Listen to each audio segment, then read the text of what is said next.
Dijital sirkin o rengarenk, kaotik dünyasında gözümüzden kaçan çok önemli bir detay var. Hepimiz çıkış kapısına, Kane'in çılgınlıklarına veya soyutlananlara odaklandık. Ama asıl korku karakterlerin en güvende hissetmeleri gereken yerde saklanıyor olabilir mi? Yani odalarında.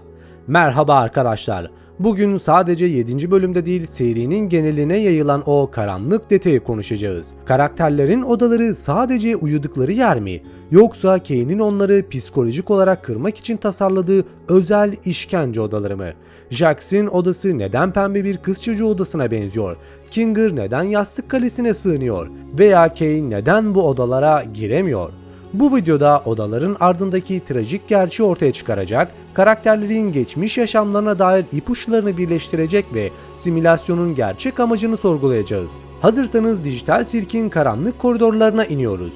Ancak videoya başlamadan önce bu emeğimin karşılığı için videoyu beğenebilir, kanalıma abone olabilir, teoriler için Instagram'dan veya yorumlardan bana ulaşabilirsin. Ayrıca katıl üyesi olanlara da teşekkürler. Katıl üyesi olarak hem bu kanala maddi destek verebilir, hem de videolara daha erken erişim elde edebilir, hem de Overlordlar olarak bu kanalda yerini alabilirsin. Lafı fazla uzatmadan, ben Masalcı Dede, kanalıma ve videoma hoş geldiniz. Mekansal psikoloji ve Pomni'nin dev aynası. Öncelikle mekansal psikoloji kavramından bahsedelim. Bir mekanın tasarımı içindeki kişinin ruh halini doğrudan etkiler. Pomni'nin odasını hatırlayın. Devasa bir yatak, kocaman bir ayna ve orantısız mobilyalar. Pomni ise bunların yanında küçücük kalıyordu. Bu tasarım hatası değildi. Bu sirk sisteminin Pomni'ye verdiği ilk mesajdı. Sen küçüksün, burası büyük, sen kontrolsüzsün, burası hakim. Odadaki o dev ayna Pomni'nin kendi bedenine yabancılaşmasını hızlandırmak için oradaydı. Kendini tam boy gösterebilmesi için korulmuş gibi dursa da aslında ona bu yeni palyaço bedenine hapsolduğunu her sabah hatırlatan bir işkence aletiydi. Odalar karakterlerin gerçek dünyadaki en büyük güvensizliklerinin birer yansıması. Sistem onların zihnini tarıyor ve en korktukları şeyi konfor alanı olarak sunuyor. Yani odalar onları iyileştirmek için değil, travmalarını taze tutmak için varlar. Maskelerin ardı Jax ve Zubul. Gelelim en büyük şoka. Jax o umursamaz, kaba, zorba Jax'in odası neden 5 yaşındaki bir kız çocuğunun odası gibi? Pembe duvarlar, gökkuşakları, minik sandalyeler. Burada iki büyük teori var. Birincisi ve en popüler olanı, Jax bu sirkteki en kırılgan karakter. Dışarıya yansıttığı o kötü çocuk imajı aslında içindeki o korkmuş, korunmaya muhtaç çocuğu saklayan bir zı. Odası onun gerçek benliği, yani masumiyetini ve belki de naifliğini yüzüne vuran bir ayna. İkinci ve daha karanlık teorisi şudur arkadaşlar. Bir önceki videom olan Jax'in korkutucu hikayesine bakarsanız bu oda Jax'e ait değil aslında. Jax'in sebep olduğu bir travmaya ait. Belki de gerçek dünyada bir araba kazasına sebep oldu ve belki de arkasında bıraktığı bir kızı veya kardeşi vardı. Sistem ona her gün kimi kaybettiğini veya kime zarar verdiğini hatırlatarak vicdan azabı çektiriyor olabilir mi? Dilersen bu videoyu izleyerek çok daha fazla bilgiye sahip olabilirsin. Çünkü Jax'in hikayesi aslında bu dijital sirkin büyük oranda hikayesini oluşturmakta. Şu an için bu hikayeye dair sadece bir araba kazası teorisi üretebiliyoruz. Ancak şunu biliyoruz ki 8. bölüm ve 9. bölümle beraber bütün olay örgüsü çözülecek ve özellikle Jax'in neden bu şekilde davrandığını hepimiz göreceğiz. Ancak sana sormak istediğim bir soru var. Jax neden bu şekilde davranıyor? Senin teorin ne? Yorumlara yazmayı unutma. Çünkü belki de senin sunmuş olduğun bir teori sayesinde bir sonraki videonun ana konusu olabilir. Benzer bir durum Zubul için de geçerli arkadaşlar. Ben kimim sorusunu en çok soran karakter o. Odasındaki o parçalar, mankenler ve Rönesans heykeli Zubul kendi bedeninden nefret ediyor.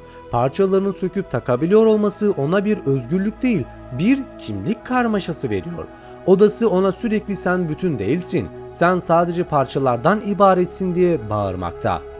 Gelelim Kinger, yastık kalesi ve soyutlanmaya. Peki ya Kinger neden kendisine atanan odayı kullanmıyor da derme çatma bir yastık kalesinde yaşıyor? Çünkü Kinger sistemi çözmüş bir karakter olabilir. Kinger'ın eşi olduğunu düşünülen Queen'in soyutlandığında Kinger odaların gerçek amacını fark etti. Odanın sizi delirtmek için tasarlandığını anladı. Bu yüzden kendi güvenli alanını, yani yastık kalesini inşa etti. Bu onun sistemden saklanma yöntemiydi. Soyutlanma dediğimiz şey aslında bir nevi dijital demans veya veri bozulması değil mi?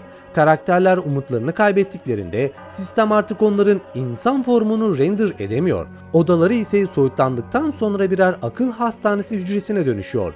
Çünkü son hatırladıkları şey delilik oluyor. Yönetici kim? Kane mi yoksa sistem mi?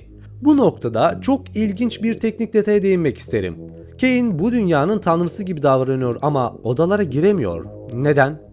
Bu bize Kane'in aslında bir tanrı değil, sadece bir yönetici yazılım yani admin olduğunu gösteriyor.